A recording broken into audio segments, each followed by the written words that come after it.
वो आया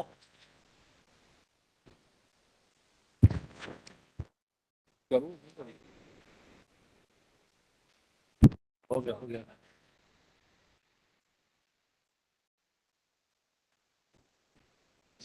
हो गया आ रहा है बाहर से देखेंगे अंदर का कोई कुछ ऐसे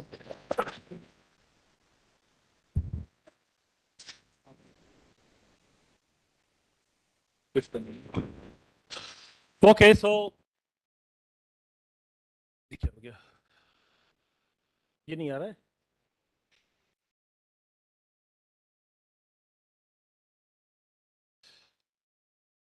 so good morning can anyone check it is live on YouTube the site it's coming right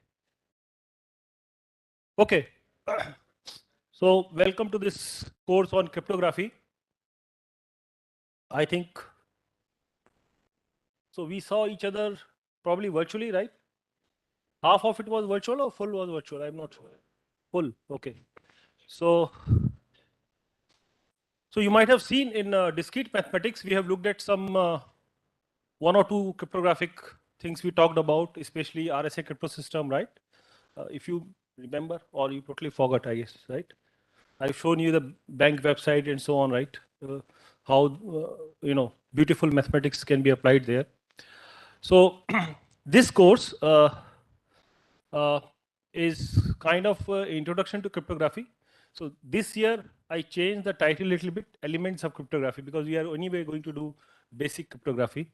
And luckily, since there is no COVID situation, in the last class which I taught last year, we did I think around 23 lectures or something. But this year, since we have full semester, right, because no COVID, so we can cover many stuff. You know, last time we could not talk about signatures in details and so on. And another interesting thing is that this year we have decided to have a special theme on projects, so which is something interesting thing to look at.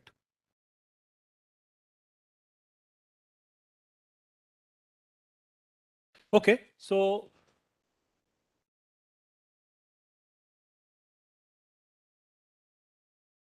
it's coming on YouTube. Fine.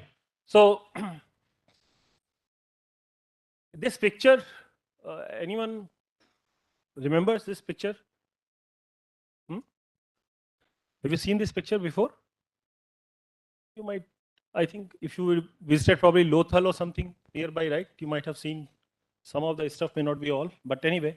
So I have taken this picture because this is kind of a classical cryptography things. So by the way, why cryptography is so important? It's 1 minute. Let me.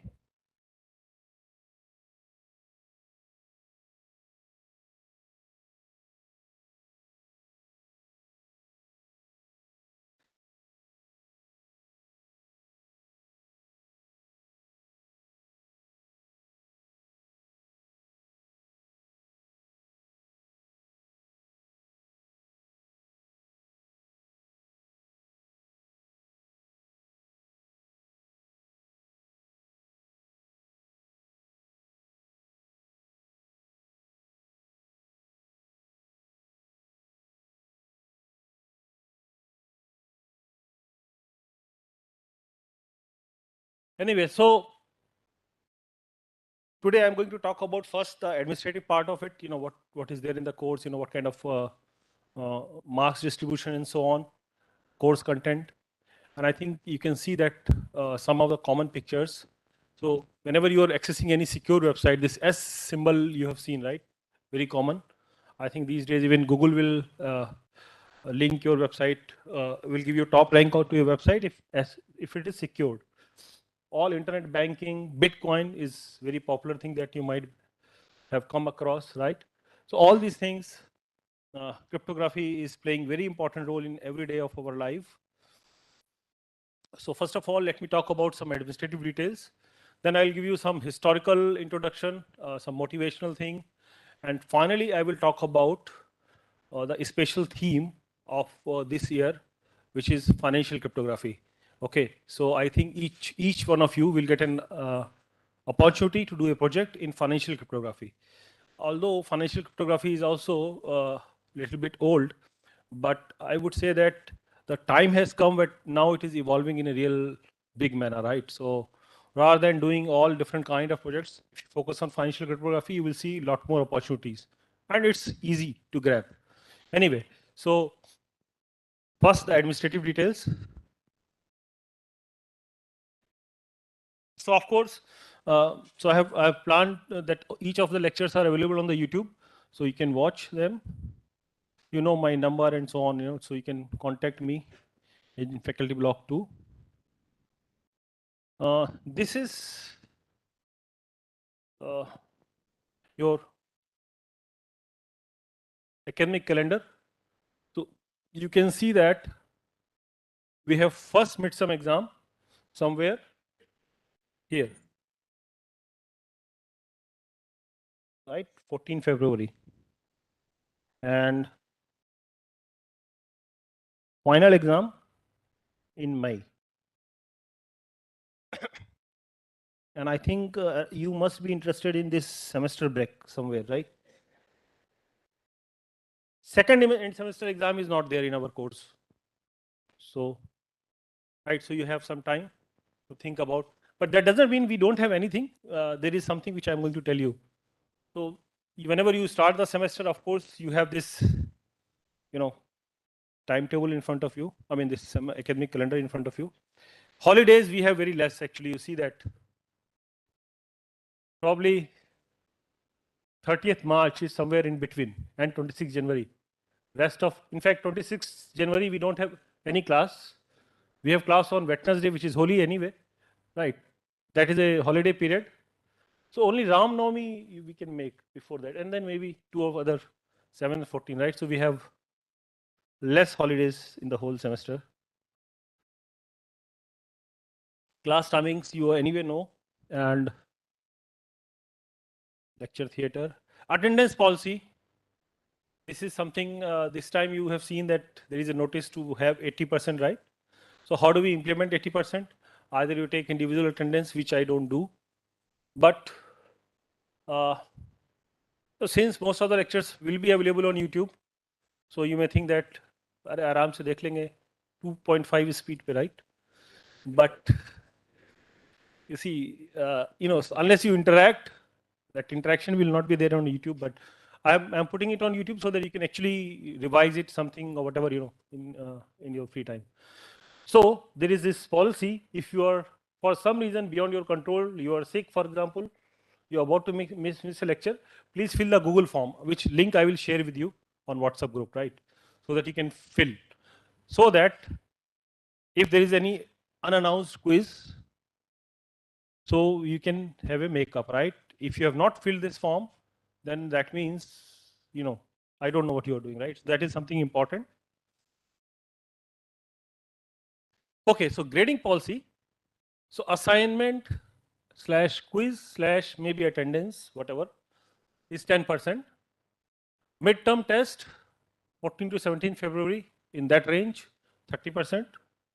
Okay.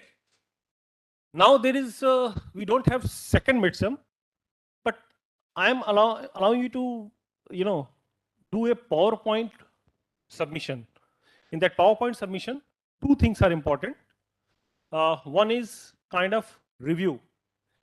On any of the financial cryptography topic, you can prepare a review. So anyway, it's going to help you, right? You are focusing on one particular topic, right? So that's why I'm not having second midterm, right? And so for that, I have assigned 20% of weightage. And for some of you who are continuing it to really do the project in that area, so problem formulation can also be part of it. Okay. Now, when I say this, so that means the project may or may not be there, right? So basically, for some of you, so not everybody is interested in projects also. I know the whole class, they just want to have a test and then finish it, right? So there is a final test, right? Or project. So you can choose between the two, right? That I want to do a project or I want to do a test, right? Some people are preparing for UPSC exam. Why do they want to do project? Right? I mean, there are all kind of things or some other goals in life, right? So that flexibility is there. that is 40%. So either you give final exam or you give project, right? So those who are preparing for project, this will be a milestone for them because this will prepare them for this thing, right? Otherwise, if you are taking the route of final test and this PPT, anyway, you will be learning one piece of financial cryptography, right? While doing this review business, right? So any question about this? And deadlines are fixed ahead of time. Any question about this policy?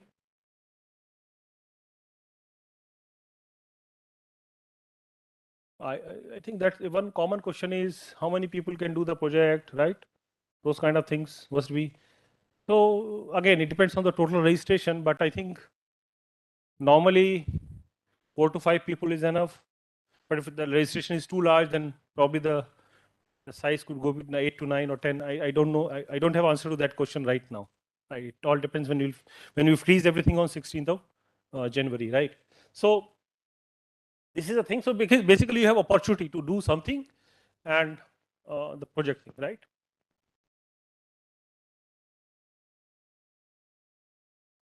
Course classroom, Google Classroom is there, which you can join. I think some of you have already joined. Now books, there are plenty of books on cryptography, so which one to choose? It was a difficult task always. So being at the undergraduate level, one book is really very nice. And so basically there are two popular books in the cryptography area. One is this Douglas Stinson. This red one is a second edition, and this is the, I think, fourth edition. Yeah, it's fourth edition. Okay. Whereas in Stanford, they follow this book.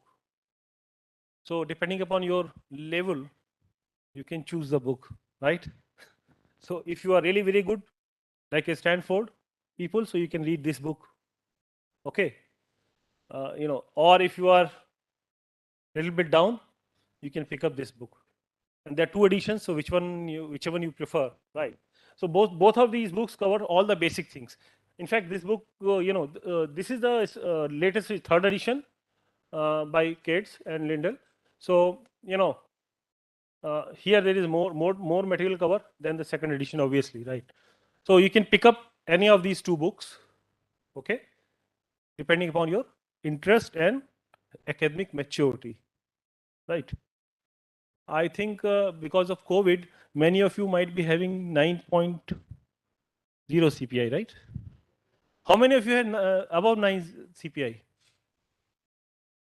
Above 8? We see. By the way, I like people who have CPI between 7.5 and 8.5 because they are good people. Anything below 9, more than 9, they are of no use actually. So because see, so this is something important, right? Even for job also, you might be doing competitive programming, and I think must be appearing for the jobs and so on. And also for the higher education, I have seen people doing extremely well in the life if their CPI is 7.5 to 8.5 in between that. So that is really important.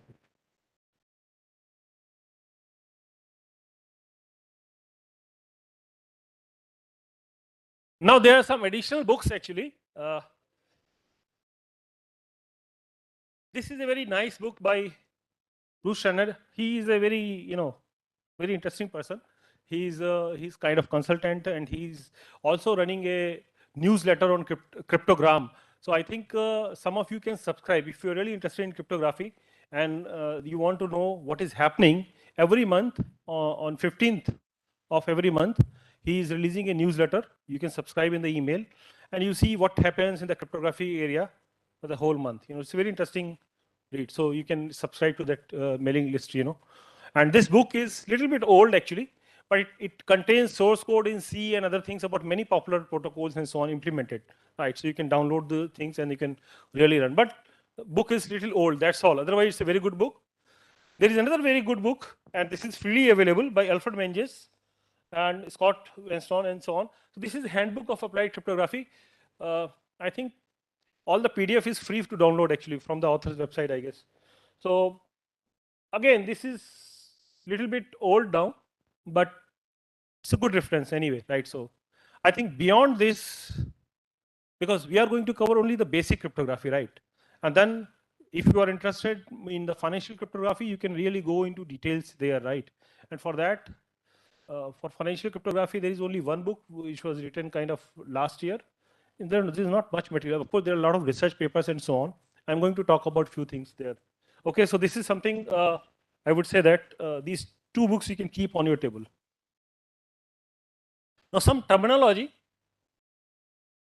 So the title of the course is Cryptography. Cryptography is an art of creating secure systems, right? Or a study of building secure systems. Cryptanalysis is a study of breaking the crypto system. For example, certain ciphers you can break using some frequency analysis, all kind of things. And I think the first cryptanalysis book anyone knows from India? You must have heard about Vishnugupta, right? Chanakya, Vishnugupta, or Kautilya, right? So he has done some of those things, the early days of cryptanalysis. And cryptology is the study of both cryptography and cryptanalysis. These three major terms. So whether you are doing cryptology, cryptography, or cryptanalysis, it depends what you are doing actually, right? So normally people try to build crypto systems. So we are, that's why the course name is cryptography. But of course, we are covering some cryptanalysis part as well. Okay. So this is the basic terminology. Now some course topics. When I decided to talk about what topics I should cover, I was also confused. So when people who are confused, they are good thing, right? It's a good thing. So what I did actually, I went to Don's website at Stanford, and then I realized this course content is very useful, good. I mean, you should know at a BTech level. But again, I said some of these things are little bit not hard, beautiful, right? So, so, so basically, depending upon your maturity, right? So if you know up to this much, I will say that you have really obtained the cryptography things. So that's why I put up this syllabus. I'm not sure. I think protocols level, last time we could not cover digital signatures and this. So we did some portion up to public key cryptography. So this time we may do because we have more time. So this is a standard thing, okay? So in fact, in the project, if you can build something, you can actually implement something, you will really love cryptography because you can do certain interesting things, okay? So you can see that, so we have 5 major things: basic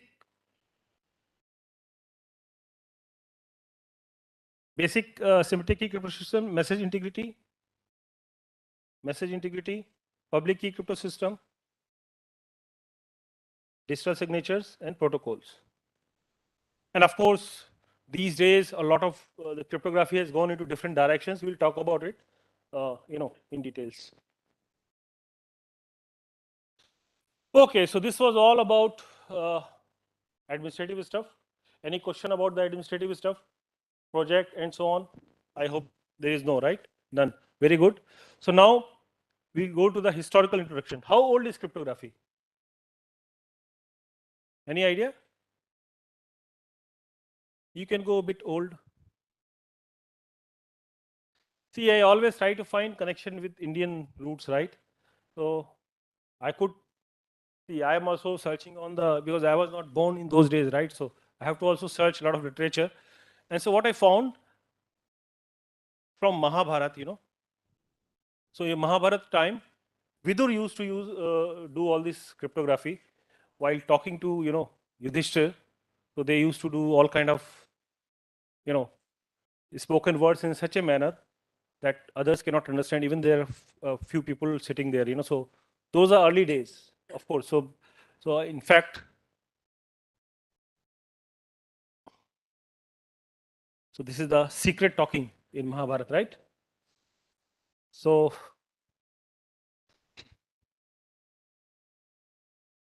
then I was looking at this literature.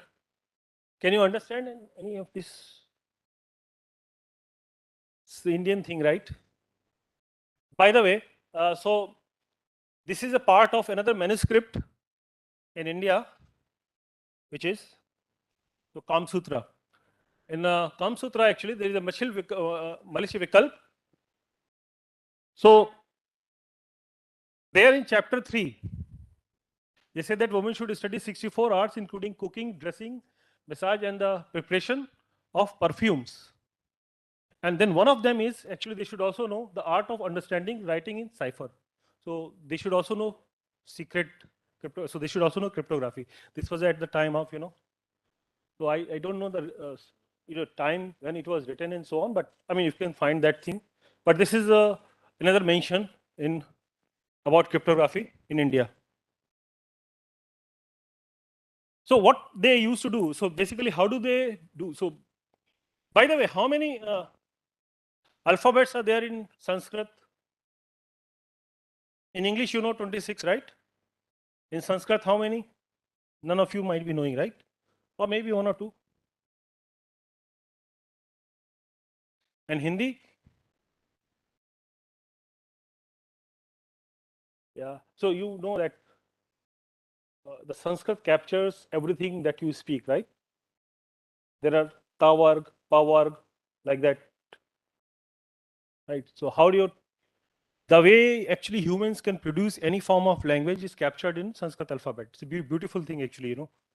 There are 5 points through which you can actually, speak whatever you speak by taking this combination, right? So you might have done the basically course on linear algebra, right? So there is a basis which will generate everything, right? Similarly, there are alphabets which can generate. So I think in the Panini you must have heard about, right? They have, so in the Panini thing, they have written that basically there are Shiva Sutras, they say. There are about 16 from that Sanskrit alphabet is constructed. All those things are there. I mean, you can read the literature anyway. I have interest in all the historical things, so I love these things. So that's why I'm, telling you. So by the way, in this Vikalp, what they do, so I'm explaining it with the English alphabet. There are 26 letters. You can make group of 13 random pairs. Okay, for example, this is one random pair on the top and at the bottom. Now you see that if I have to write something, say I have to write hello. So how do we encode?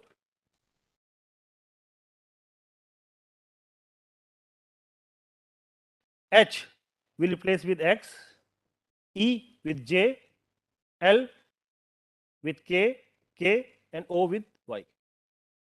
That is how you do encoding. This is at the time of actually Kam Sutra. They used to do like this random pairing. Of course, it was with Sanskrit alphabet, but I am explaining you with the English alphabet, right? Just distribute the alphabet into half and do the random, right? Random pairs, and then you substitute each one. In fact, this is also used in this, in Indian civilization, Indus Valley civilization. They also used this Malishi Vikalpa. In this book, there are two incidents, there are two examples where it is mentioned again, two specific ones. One is this, this cipher that they used, and another one is Maula Devi cipher. So these two ciphers are mentioned in this book, which you can look at it. Okay. Another thing which was very popular in India was this Gudhojya. So spoken secret. So suppose you have to say that we'll visit you tonight, just add some jargon in each word. So like this will. So this is a jargon here, right? Visit this tonight, right? Some jargon, and you speak, right? So this is very common in India. And I think, as I mentioned, early cryptanalysis was done by Chanakya. You can look at this book. In the secret discovered, there are a couple of other books which you can look at it, especially for this cipher. There is a book by Philosophy of Symbolic Forms in Mehul Cipher, right? So these are the interesting stuff which you can look at it.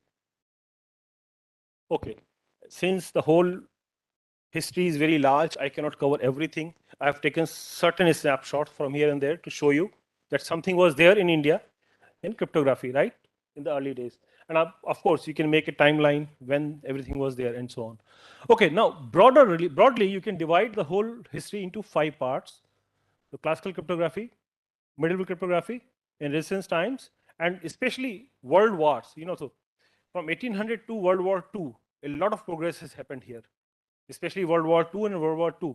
So you say that world wars are difficult time for the world, but they are also useful in terms of a lot of innovation in cryptography. Okay, because of the military purpose, people used cryptography quite a lot. And now then we have modern cryptography. So I'll give you some overview from here, not everything, but it's not an exhaustive list.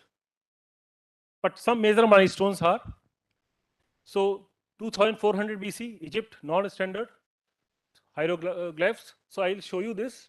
Then this Greek disk. So Mesopotamia tablets. Then this is a very interesting thing. This Chinese things.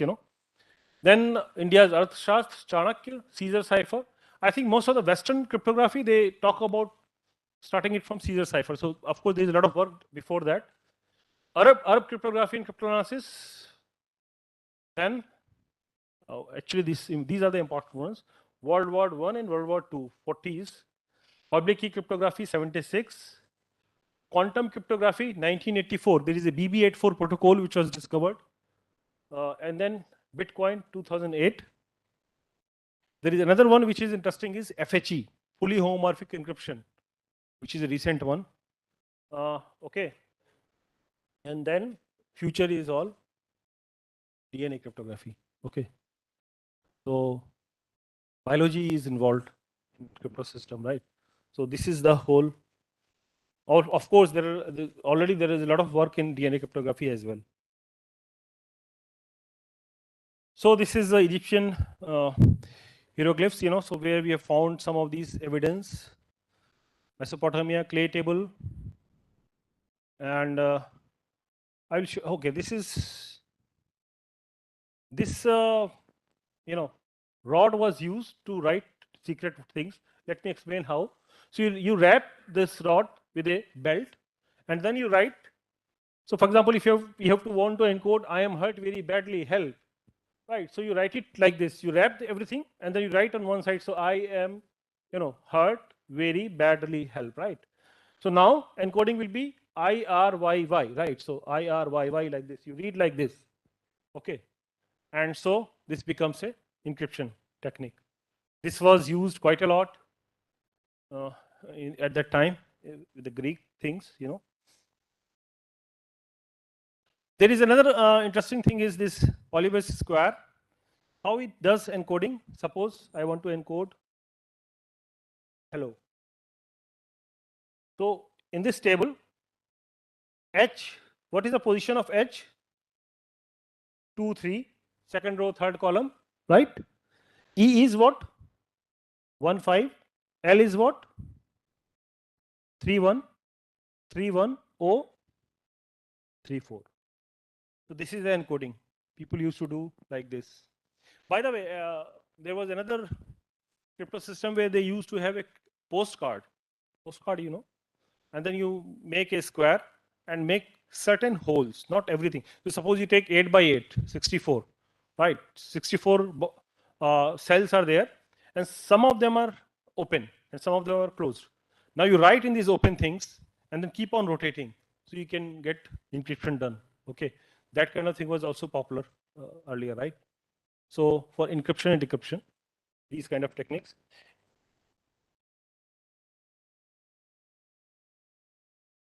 Then there is a polyalphabetic cipher with encryption key. This is kind of very famous 16th century,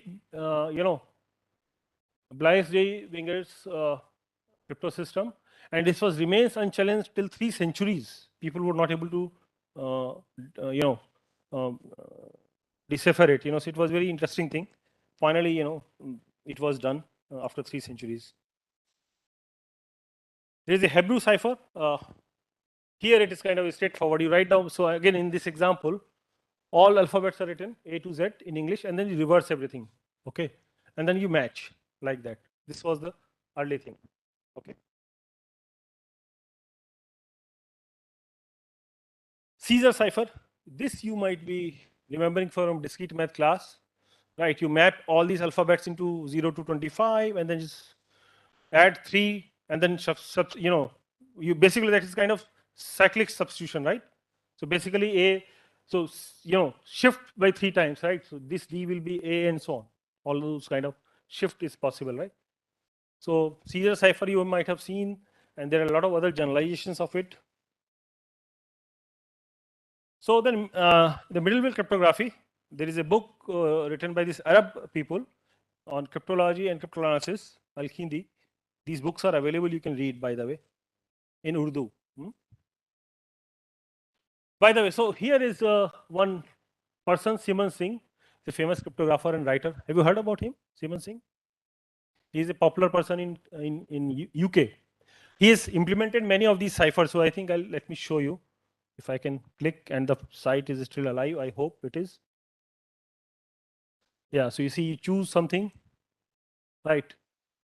Suppose I choose this.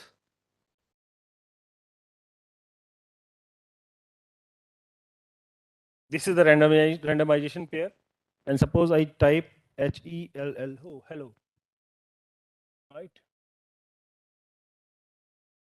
Encryption is this, right? You can also write a simple program, because I am assuming, because of competitive programming, you are a very good programmer, right? That may not be the case, but that's how you people believe, right? So you can actually implement some of these things, and he has already done that. So you can play with it. I invite you to just play with all this, interesting thing.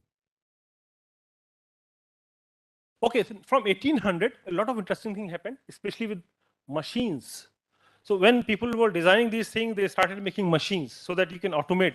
Okay, you can do the large encryption. Okay, so this is a Hurban encoding machine in 1800.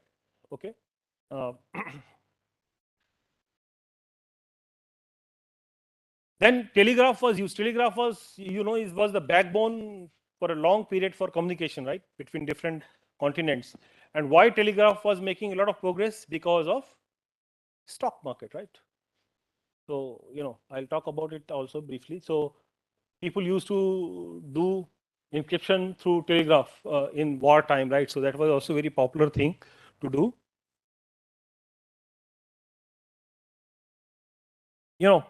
During World War II, Germans were sending a lot of encrypted text, encrypted messages. And Alan Turing spent a lot of time in making this. This is a very famous picture. I think you might be remembering, right? Enigma machine, right? Some of these things, by the way, if you visit San Francisco, California, you can see a very beautiful museum, history of computers. I have not visited, but I know that. I've visited San Francisco, but I've never seen that museum actually. So what I'm saying that you should go and see. All these original things are there in that, about computer things, right from Google first server for search engine to everything is there, right? You can really watch this. It's a very interesting thing.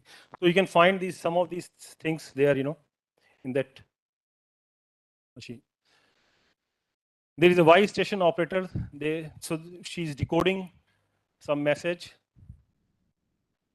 There is a Bombus decoding machine. It's invented by Alan Turing. In a park, Beltry Park. By the way, this is something. When I was doing my PhD, I came to know about this book, Francis Bacon, Advancement of Learning.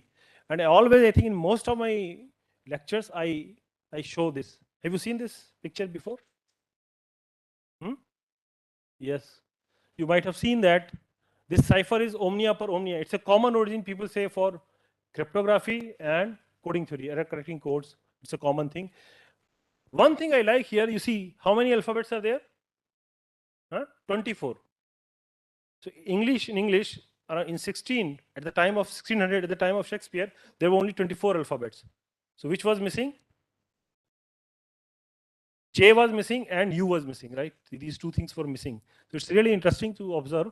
So they used to do this binary, like, so A is A, and B is B, B, B. I mean, A, B, and so on. This is the encoding they used to do to write secret letters at that point of time. You see, for example, Spelling of house is HOVSE because there is no U. If you go to Calcutta, some of you from Calcutta? No one? If you go to Calcutta, you will see many of houses with this kind of spelling. Court is COVRT. There is no U, right? Then you see, I mean, Bacon cipher was developed earlier. 5-bit code. Morse code was there, used a lot. In Titanic, it was used, like this Morse code was used. Still, I think some of you can form this Hammers Club here, if you want to send messages or talk to the people at the space. Anyway, Emil Baudut developed the 5-unit code, 1870 and 1874. Gauss was also done some work here. Finally, it evolved into telegraph alphabet, which is pretty standard. And this resulted in US ASCII code that we use today, right? So this is the ASCII table finally in 68. Okay. IBM and then NSA, National Security Agency, they used civilian block cipher first time. Okay. This is something really interesting, which evolved into DES. Okay. DES is a very common thing. I'm going to talk about it in details. Anyway, so I gave you 3 terms: cryptography, cryptanalysis, and cryptology, these 3 terms. Now, broadly, we can also classify cryptography in 4 parts: classical cryptography, all these ciphers and so on and so forth, and how to break them and so on. Private key cryptography, it is also known as symmetric key cryptography. Why symmetric? Because same key is used for encoding and decoding, right? Symmetric key cryptography. And then public key cryptography, asymmetric cryptography, right? And then protocols. So broadly, it is divided into 4 parts.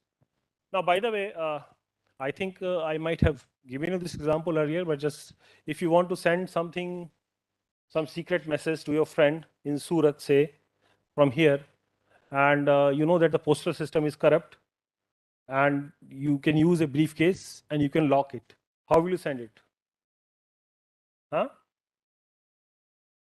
Yes. Huh?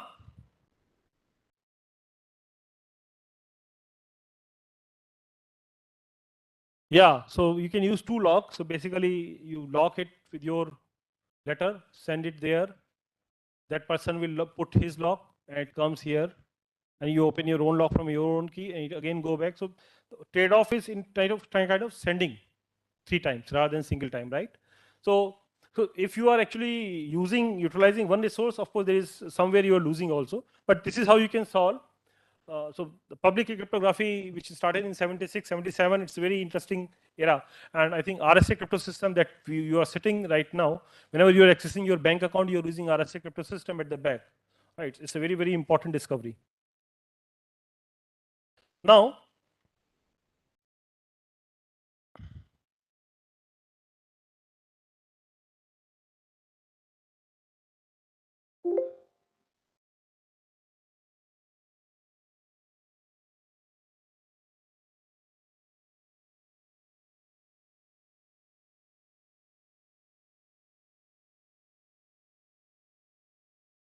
there are different kind of, problems that we study here.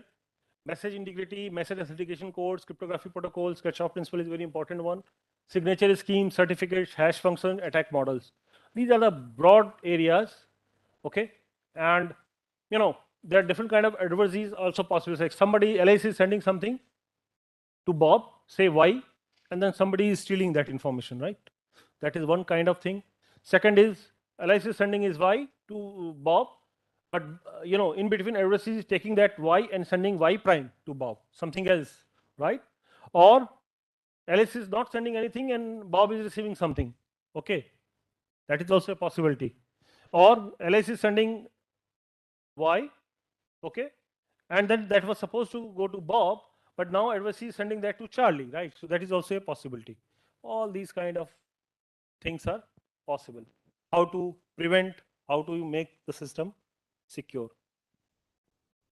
And in the attack things, okay, suppose X is a plain text you want to send and Y is an encrypted text, right?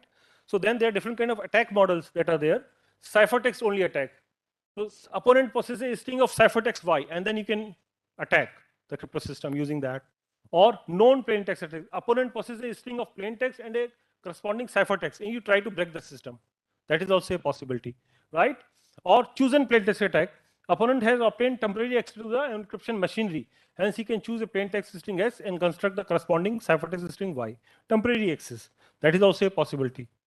Or another attack is chosen ciphertext attack. The opponent has obtained temporary access to the decryption machinery. Hence, he can choose a ciphertext string Y and construct the corresponding plaintext string X. These are 4 broadly attack processes. Okay, it's a very common one.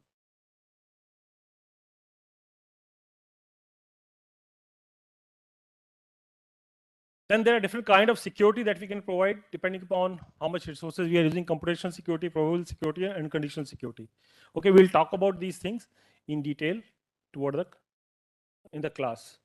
So basically, overall cryptography is divided into key-based, keyless, like Caesar cipher and others.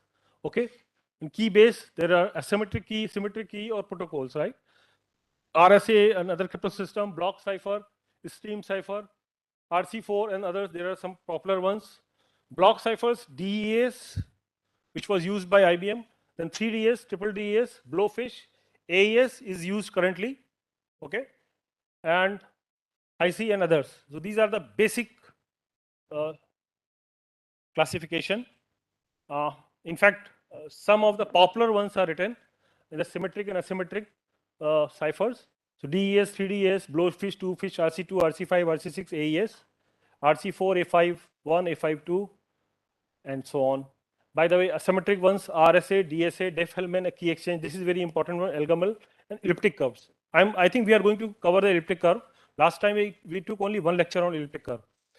Okay, so you can find some of these implementations in that Bruce Schneider book, which I showed to you, the red color. Okay, you can find some of these things there as well, implemented. By the way, so some of you might be interested in going for higher studies. So they want to publish a paper. So if you choose cryptography as one discipline, so these conferences you should try to attend: Asia Crypt, Eurocrypt, Crypto 2023, and there is one in India also, Indocrypt. Normally it happens in December. So you should try to publish something, or at least try to attend. It will increase your CV. I mean, bullet on the CV, right? That you attended some of the cryptography conferences.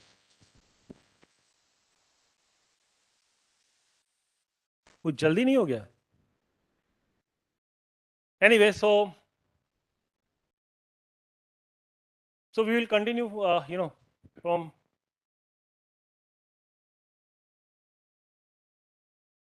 Yeah, so it's good. I'll talk about financial cryptography next time.